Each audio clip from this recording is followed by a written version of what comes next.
Good afternoon, everyone, and I hope all of you have a good start of the week.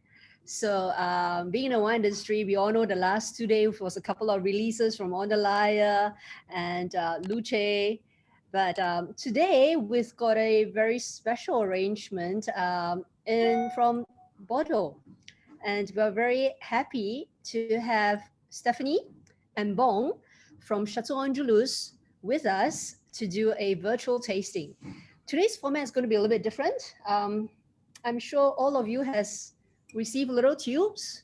So these little tubes are packaged directly from Château Angélus just for this tasting. So we're very happy, we're very privileged. So without further ado, I'll hand the stage over to Stephanie, and she and Bon will bring us through a tasting with Angélus. Stephanie, please. Thank you very much, Alice. Thank you for organizing this tasting. I'd like to thank Bon very much for organizing as well. And I'm pleased to take you through the history of Château Angélus and more particularly the 2018 vintage of Château Angélus and Carillon Angélus.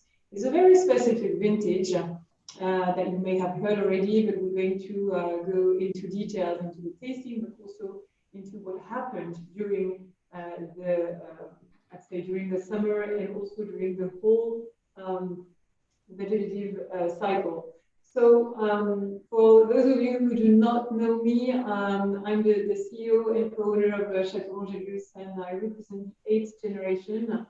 Château Angélus has been my family since 1782, and I have this heavy charge and a wonderful chance to continue to write new chapters and continue and translate to the following generations, with of course having in mind this major challenge that consists in maintaining the quality level of Château Angélus, meaning the precision.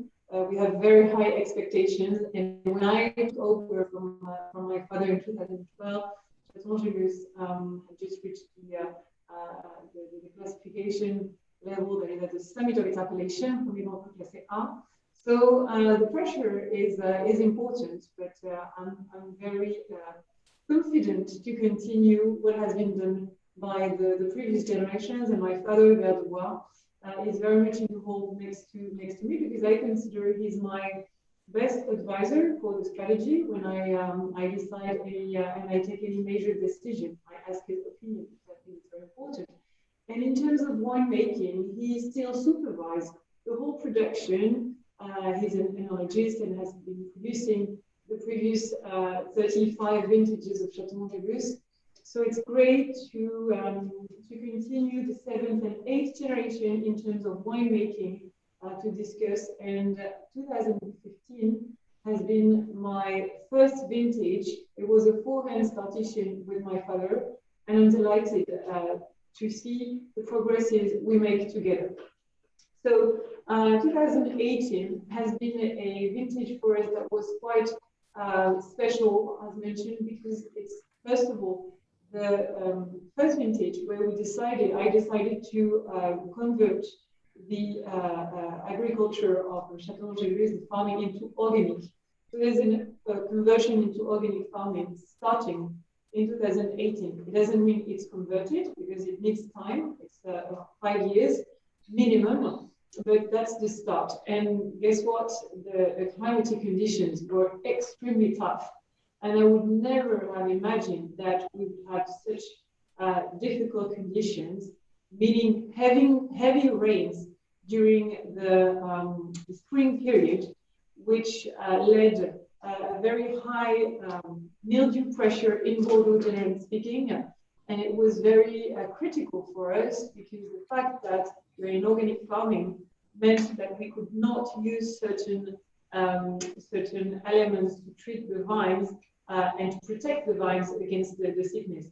So anyway, the teams in the vineyard have been extremely precise, engaged, and rigorous.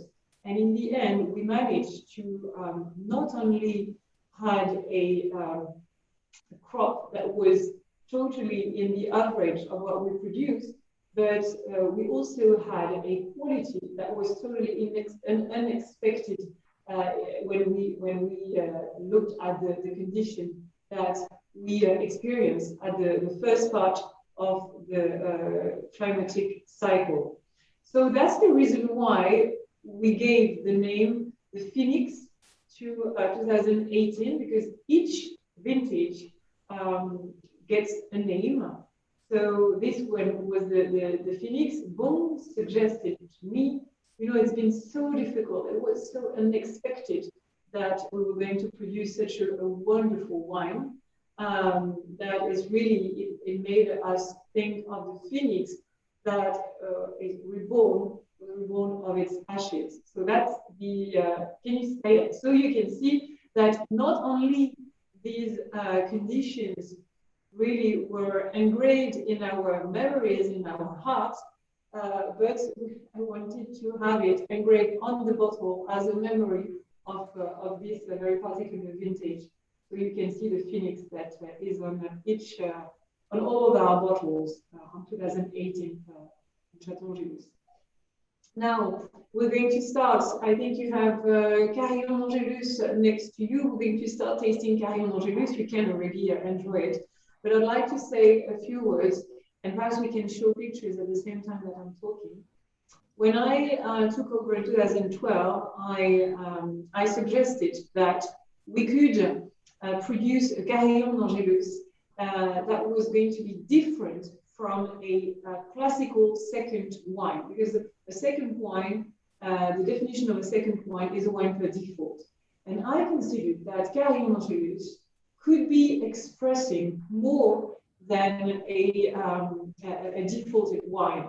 Therefore, I started to lead new acquisitions of vines across the appellation of Saint-Émilion, only for Carillon d'Angélus and the number 3 of Angélus, so that the wine, the Carillon d'Angélus, was going to be produced out of dedicated vines and was not going to be a wine per default. So it's a wine that has its own identity, that is really built with a frank attack, a mid palate that is really thick and that has a nice flesh, and finally the finish that is really persistent and has a nice freshness. And this evolution, and it's more than an evolution, it's really a revolution, because we produce this wine out of 3 different, I'd say, type of soils, type of terroir in Saint-Émilion. The first one that we made acquisition in 2012 was located between Cheval Blanc and Figeac, where we have 5 hectares, and it's planted, the vines are planted on sand and gravels on that area. Then there are 8 hectares in the periphery of the heart of Angélus vines that are planted on clay mostly, and another plot that is located in Saint-Christophe-des-Barres at the opposite of the appellation that is planted on limestone. So we really have a mosaic of terroir of Saint-Émilion, and that's very different from Angélus, because Angélus is really it's one unit for Angélus, whereas for Carillon it's really spread. And that's what we wanted when we decided to buy these different lands. With my father, we were looking at complementary soils to have really a wine that was built with its own identity. And thank you for showing this image, the one that we have on the screen. This is the new cellar where Carillon d'Angélus is now produced. We built a totally modern new cellar that is quite revolutionary. As you can see on the right picture, these vats are suspended from the ceiling. And the reason for that is really to work with 100% gravity. And that's really a major change for us. In the past, we didn't have this kind of equipment to produce Carillon Angélus. So it really, so this is for Angélus. I will talk about that after. But the one we were previously seeing on the screen was really showing that we have totally new modern cellar that is close to 6,000 square meters, so it's really big. And the fact we have gravity allows us to protect, to respect the integrity of the fruit, and really also to have all the vats that are necessary to vilify all the different plots of Carillon Angélus, which means we can have a bespoke treatment in a way, bespoke work in terms of temperature, in terms of verification for each different plot.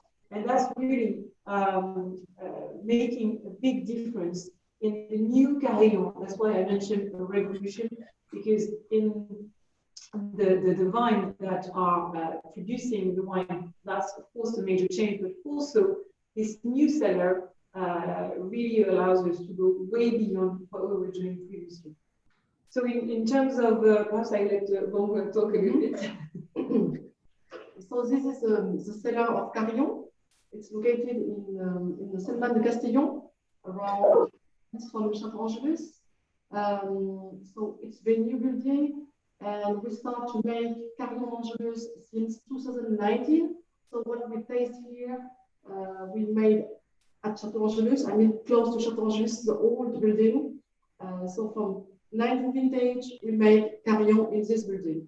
And just a few minutes about the second wine, the family produced since 1987. It was the first time the family produced Carillon Angélus, and you can feel that on the nose with a blend of 85% of Merlot and 15% of Cabernet Franc, which is you can see that in right bank.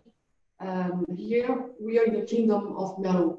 The most beautiful Merlot you can find Bordeaux. It's in this part of Bordeaux, in right bank. And Carillon in the nose, it's very fresh, very fruity nose. It's a wine that I suggest to enjoy right now. You don't need to wait a few years, like the Grand Vin. It's a wine that you open, you decant it, and you can just enjoy the wines. It's interesting what Bong says about the fact this wine can be enjoyed at an early stage of its life, but can also be kept because it has an important aging potential. So as a wine we can start enjoying now, but also we can keep it for 20, even 30 years on this kind of vintage. So it's really, this flexibility is interesting, and it's really a wine that people enjoy having not only at home but also at the restaurants. Yes, we've got a couple of trade professionals over here from the restaurants and from hoteliers. I think what's interesting is like what you mentioned. Although it's a 2018, it has a lot of freshness, and the wine is very balanced. So in that sense, it can be served as it can be ready for drinking now. Then the question here is because the wine was bottled from the cellars and sent it over to us. How do you think that for the restaurateurs and for hoteliers, will this wine be able to does it need decanting and everything? Well, as Book mentioned, yes, you can decant it because it's fairly young, but a decantation of not even 1 hour is sufficient. And the Carillon that are drinking extremely well at the moment are Carillon steam at the moment. So see, we can start, and without decantation for 2016. So for 18, we can have decantation, but a quick one, and that's fine. And it's really the archetype of the Saint-Emilion. It's, as I said, it's a wine with its own identity, but with a lot of freshness, elegance, finesse. We're not searching a lot of complexity. It has complexity, but it's really enjoyable and an easy one with its own structure that is well defined. And for Carillon Angélus, the production has increased significantly because I mentioned these new acquisitions of vines that I led from 2012. We are now with a surface of 15 hectares only for Carillon Angélus, and it's almost the double of what was planted. I mean, what we were producing before until 2012. So that is a major change as well. Change in terms of definition, philosophy, in terms of production, in terms of distribution as well. Because I consider that to make a wine selling it across the world, we need to have significant volumes. There are always counterexamples, but I'm sure Carillon needs to have more volumes to be well represented in our different markets. Do you have any questions for Carillon? There is one question, and the question is coming from Annette. And she asks, can you talk a little about when you blend and also the oak regime? Blend prior to maturation, during, or later? The blend is really at the end of the aging. So, for example, now just to tell you about 2020, we are still in the process of tasting and step by step coming close to the final blend to show en primeur. But it is not. We are not going to blend the whole production now, because we want to. We've always work like that, is to have the blend at the last moment. So we prepare a blend, of course, for the en primeur, but the final blend is made just before. A few months before, 1 month before bottling. And the wood, I think you asked for the wood. The wood is 100% French oak, and we have 60% new oak for Carillon Angélus. I think we're good. So why don't we continue with the Angélus, and then I'm sure the questions will come out a little bit later. Sure. So I mentioned previously the climatic conditions that occurred in 2018 and the importance of how can I say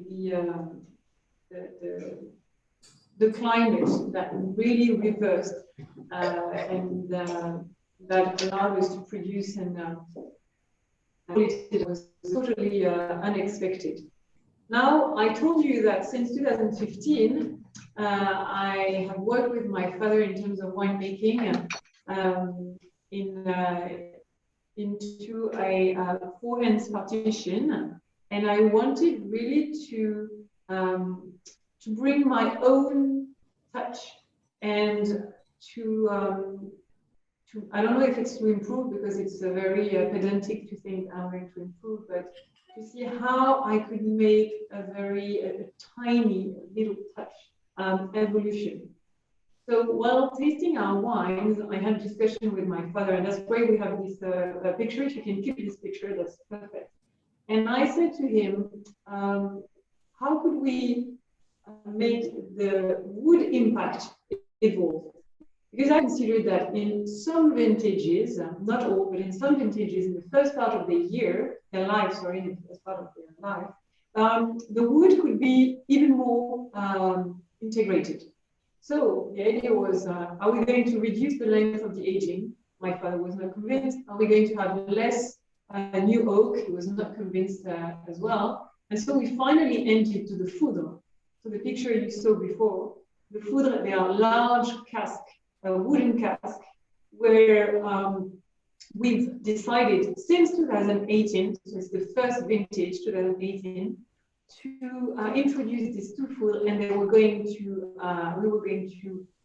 to age our Cabernet Franc, the old Cabernet Franc. So you can see two of them on the picture. Now we have three, and we're going to have a fourth one because we're so happy on the results. So the old Cabernet Franc were aged in these two food. Now we have added more Cabernet Franc in the third one, and we will add even more in the fourth one. The two benefits that we found were the wood impact that is reduced automatically, mechanically, because of the larger content. So we have less wood impact. And the second benefit is oxygen, the dissolved oxygen that is reduced. Because of course, when you have, it's the same, when you have a larger content, the oxygen is proportionally reduced. When you take half a bottle, when you take a double magnum imperial, will have a lesser aging, it will age less quickly with a big format. So it's the same principle. And when we taste this, the wine from the food, because it's always interesting to taste the food and a barrel sample, we can see the difference, and it's really suitable, perfectly suitable to the Cabernet Franc, particularly in terms of tannins. The tannins have been extremely refined. The wood is perfectly integrated. So I'm very, very happy and very keen on this food benefits, and that's why we're continuing. Now, also, what has changed, I was telling you about this contribution from my humble contribution, is really to make this ratio power elegance very, very, very tiny, on tiny touches, meaning that I was going to increase slightly the elegance. And of course, don't get me wrong, the wine is still powerful, it's still complex, but I wanted really the elegance and the freshness to come out more. That's one point. And the second is the precision I mentioned. I can see you well through the screen, sorry. And you know, we have high definition with the screen. And I wanted for our wines not high definition, but ultra high definition. So I wanted to bring even more pixel to the wines. And that's what we've been working on with the team, is to be extremely selective, precise, delicate, with the wine delicate in terms of extraction, to have extremely smooth extraction. And that's what we've been working a lot, focusing a lot since the vintage 2016. And I told you the food were introduced in 2018.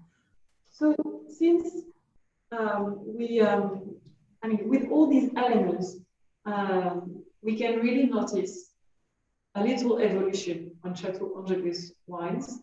And I hope we can feel this freshness and precision I mentioned with the elegance. On this wine, we have 65% Merlot and 35% Cabernet Franc. You know, the Cabernet Franc is really the signature of our wines. It really, it's the backbone of our wines. It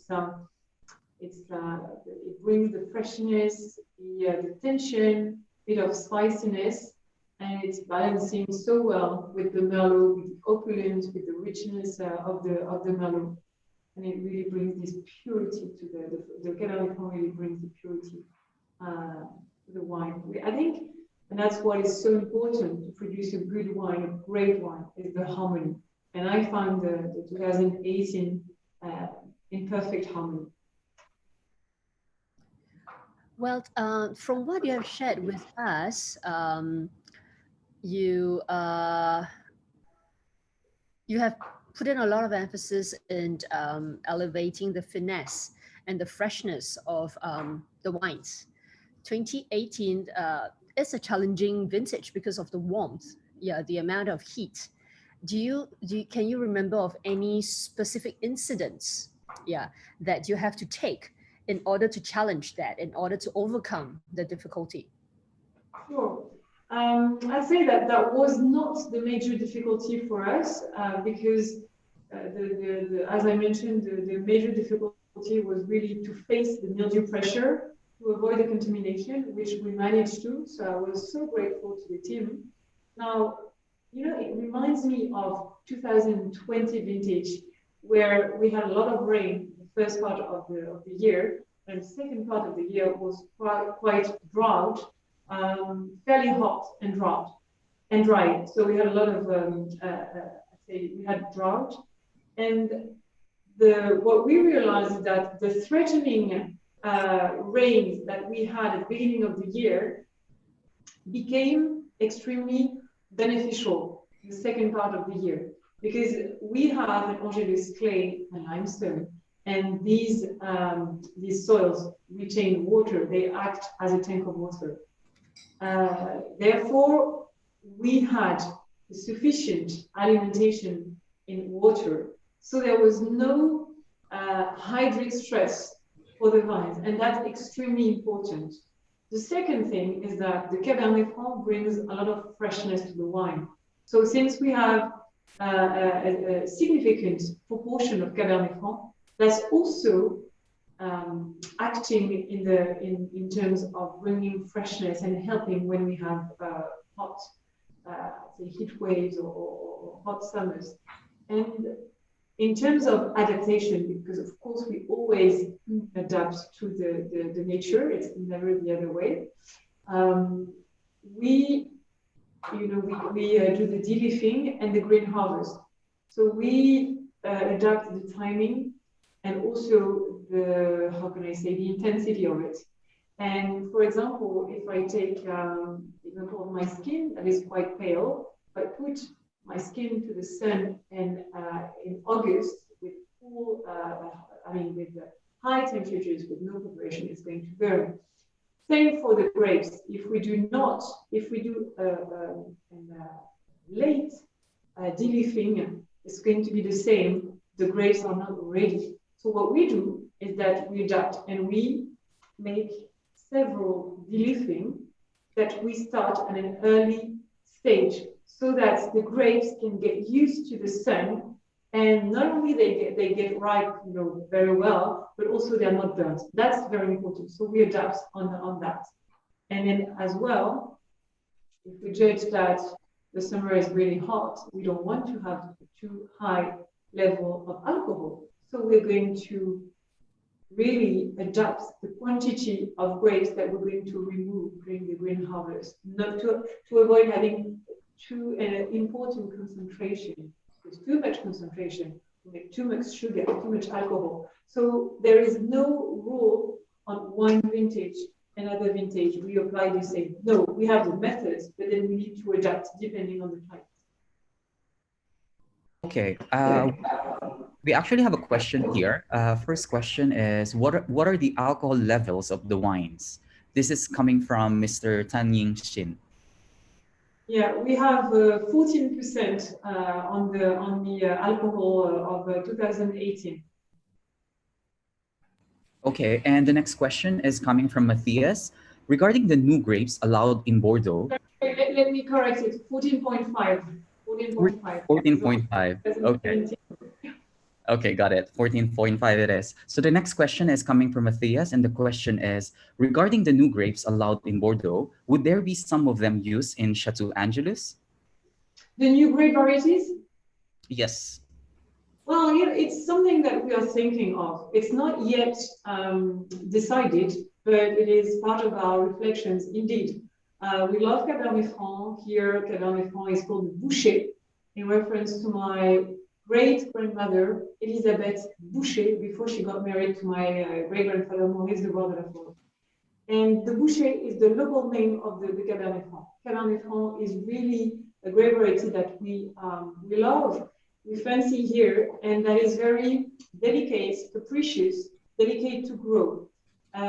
So it doesn't grow everywhere. We need to have a particular soil, a climate also, and it's very fragile. It's a fragile grape variety. So we keep it, and we want to increase. My great-grandfather planted more Cabernet Franc Boucher as a tribute for his beloved wife.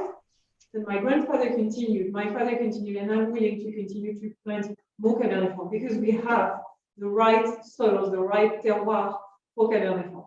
On the vines behind myself and Bon, you can see that the vines you can see are vines that are on the north part of the estate. And on the north part of the estate, we have mostly Merlot, almost only Merlot. Why is that? Because we have more clay than on the foothill of the estate.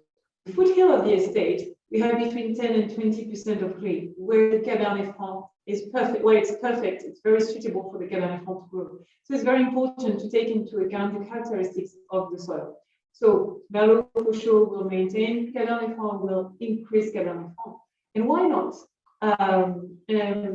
Forcing other grape varieties. It's too early for me to tell you which ones and if yes, we will go, but it is clearly something we are thinking of. Right. I think in relation to that information you just shared, Mr. Tan also asked question, what are the impact of climate change of Chateau Angelus? Are there any thoughts on changing the varietal mix between Cabernet Franc and Merlot? So as I mentioned, the reflection is really to increase Cabernet Franc where the grape variety, where the soils are suitable for. Definitely, the Cabernet Franc is a grape variety that we would like to increase. We have less than 50%, below 50%, and the idea could be to be at 50% a bit more. Now, we don't want as well to be too much Cabernet Franc because, as mentioned, it is a very, we love this grape variety, but it is a capricious, a very difficult grape variety to grow and to bring to perfect maturity. So increasing, yes, but not massively, because it's important to have the perfect maturity every year. And you know, at Angélus, we cannot, the approximation is not even conceivable. So maturity needs to be perfect. And sometimes if the Cabernet Franc is not fully ripe, then we will just leave it. We do not pick it. We leave it on the floor. We just leave it and it's a loss. So we prefer having a loss rather than having a grape variety that is not 100% ripe.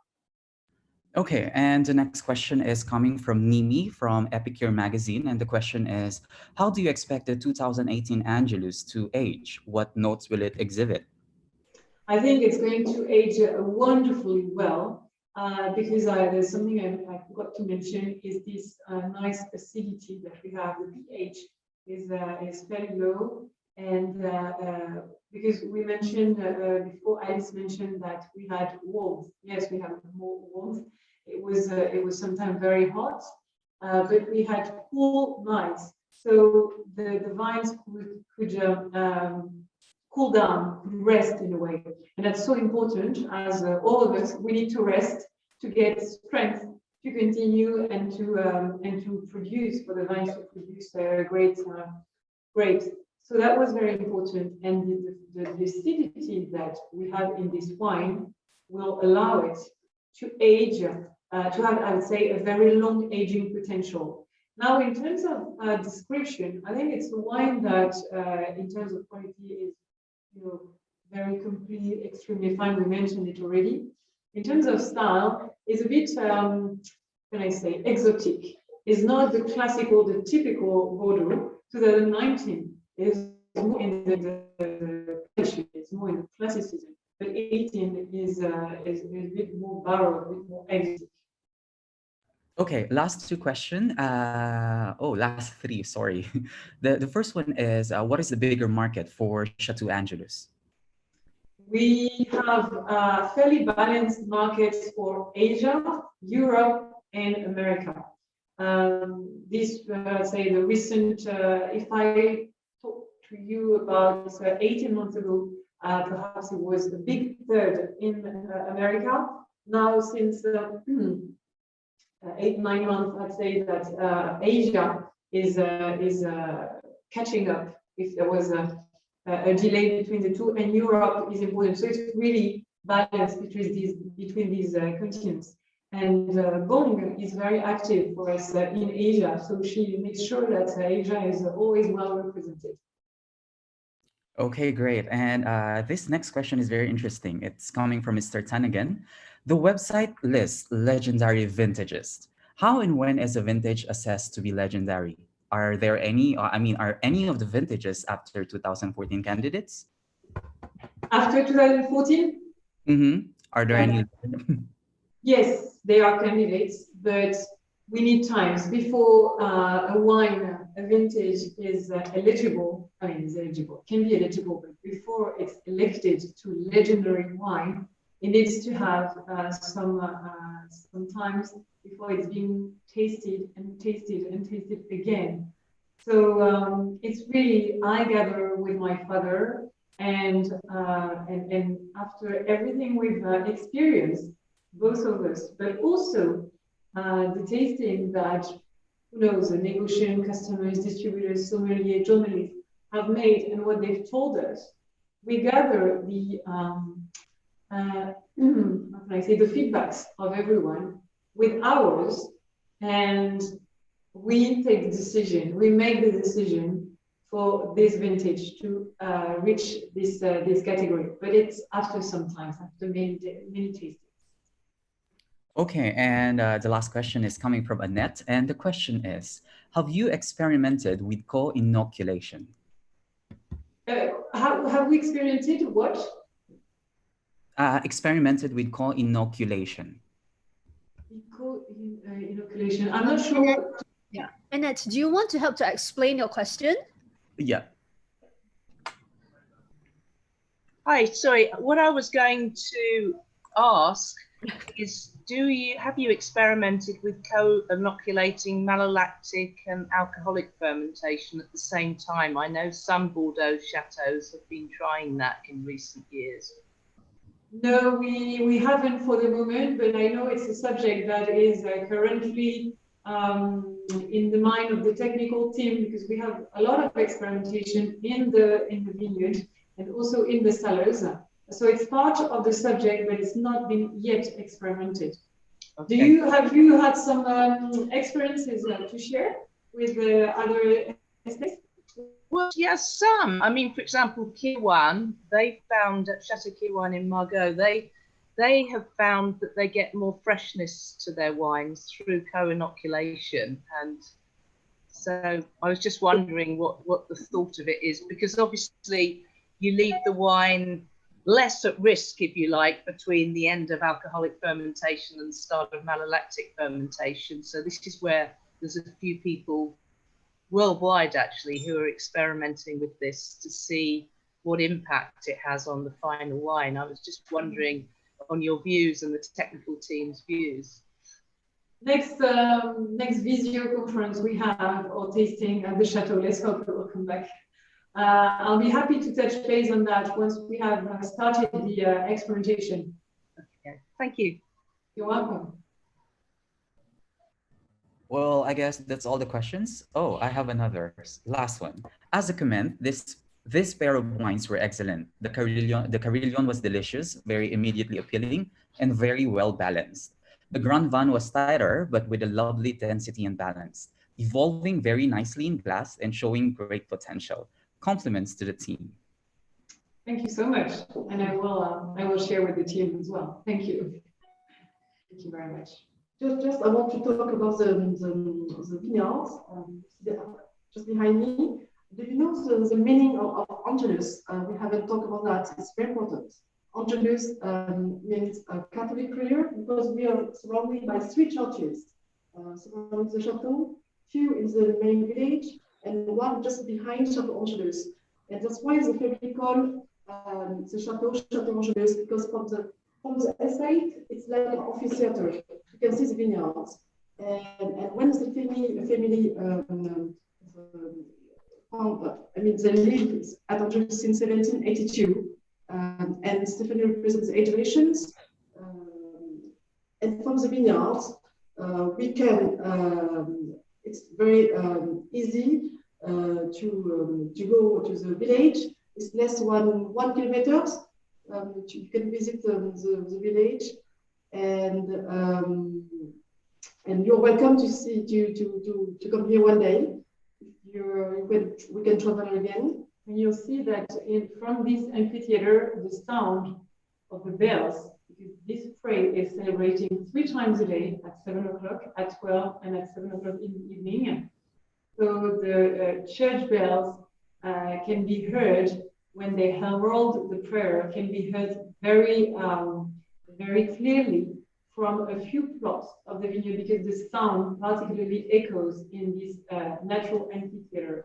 That's the reason why it's been called Clos Angélus for 1 plot of vines at the time, and by extension, we call the whole estate Château Angélus. Yes, I love that. I had a privilege to visit and taste at Château Angélus quite a couple of times. And indeed, Saint-Emilion is a very nice town. You hear the church bell rings, and I think that really accentuates the entire area, and that really accentuates the elegance and the special location that Château Angélus has. Yeah, it's a very, very unique location, and the view is really stunning. So we look forward to welcoming you when the condition enable us to travel again. Thank you. I'm going to have to leave you, unfortunately, because I have a meeting where I'm already late. But it was a pleasure to take some time to talk about our wines, about my family estate. It's our passion that we've been living for the past generations, for more than 2 centuries, and that we are really willing to continue for the longest. Yeah, and Stephanie, you can see from Annette and everyone else that both the Carillon and the Angélus 2018 is outstanding. And thank you to you and your team for bringing us these beautiful wines. Wonderful. Thank you for taking the time. We really appreciate it. See you soon. Cheers. Cheers. See you soon. Bye. Bye. Bye. Take care. Bye-bye.